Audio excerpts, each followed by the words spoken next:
एक तरफ सीएम योगी विकास कार्यों का जिक्र कर रहे थे तो दूसरी तरफ अखिलेश यादव सदन से नदारद रहे, जिस पर डिप्टी सीएम केशव मौर्य ने निशाना साधा। श्री अखिलेश यादव जी को आना चाहिए। नेता प्रतिपक्ष हैं तो नेता प्रतिपक्ष के नाते उनको सदन में अपनी उपस्थिति दर्ज कराना चाहिए। कल तो ये कह सकते हैं कि आदरणीय नेताजी के मुलायम सिंह जी के श्रद्धांजलि कार्यक्रम में मतदान करना था, इसलिए नहीं आ पाए। लेकिन आज अगर वो नहीं आते हैं तो एक जो किसी भी पद की गंभीरता है, नेता प्रतिपक्ष माने महत्वपूर्ण जिम्मेदारी होती है, उनको सदन में रहना चाहिए था। अब वो क्यों नहीं आ रहे हैं उनसे भी आप लोग पूछवा लीजिएगा। मुझे लगता रहना चाहिए था। आरोप लगा रहे हैं कि ईवीएम जो है वहाँ गड़बड़ी हो रही है, ईवीएम इधर उधर की जा तो क्या पहरेदारी कर रहे हैं क्या वहाँ पे?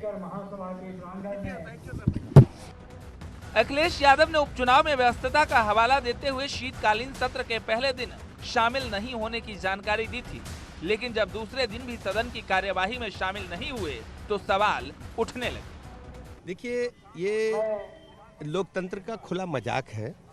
हमारी सरकार, हमारी पार्टी लगातार प्रदेश के चंद्रमुखी विकास के लिए काम कर रही है। ये अनुपूरक बजट के माध्यम से जो हमारी परियोजनाएं वो पूर्ण हो पाएंगी और प्रदेश को औद्योगिक विकास को बहुत तेजी के साथ गति देना है। और इस हमने चर्चा करनी थी और सबका अपनी प्रीव्यू होता है। हमारे लिए प्रदेश प्रथम है, उनके लिए उनके परिवार प्रथम है, हमारे लिए पूरा प्रदेश 25 करोड़ लोग प्रथम है। हम उनके हित के लिए काम कर रहे हैं। बीजेपी आरोप लगा रही है कि अखिलेश यादव के लिए सदन से ज्यादा जरूरी उनका परिवार है, इसलिए वो सदन की गरिमा का मजाक उड़ा रहे हैं। लेकिन माना जा रहा है कि अखिलेश अभी तक उपचुनाव के आने वाले नतीजे पर मंथन कर रहे हैं और जीत हार के बाद की रणनीति तैयार करेंगे। Bureau report, news 18।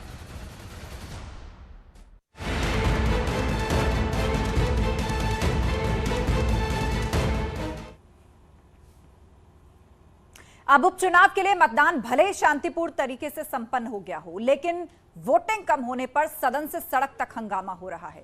शीतकालीन सत्र के दूसरे दिन अनुपूरक बजट पर चर्चा हो रही थी और उसी दौरान समाजवादी पार्टी के विधायकों ने हंगामा शुरू कर दिया।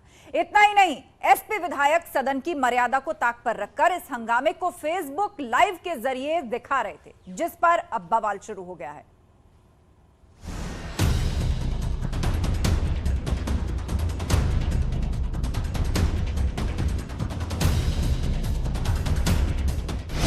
उत्तर प्रदेश के विधानसभा में शीतकालीन सत्र चल रहा है, लेकिन सदन में गर्मी और एक्शन पर पसीने छूट रहे हैं। जैसे ही सत्र की शुरुआत हुई, वैसे ही विपक्ष की तरफ से मैनपुरी, खतौली और रामपुर उपचुनाव में वोटिंग प्रतिशत कम होने का मुद्दा उठ गया और फिर समाजवादी पार्टी के विधायकों ने हंगामा शुरू कर दिया।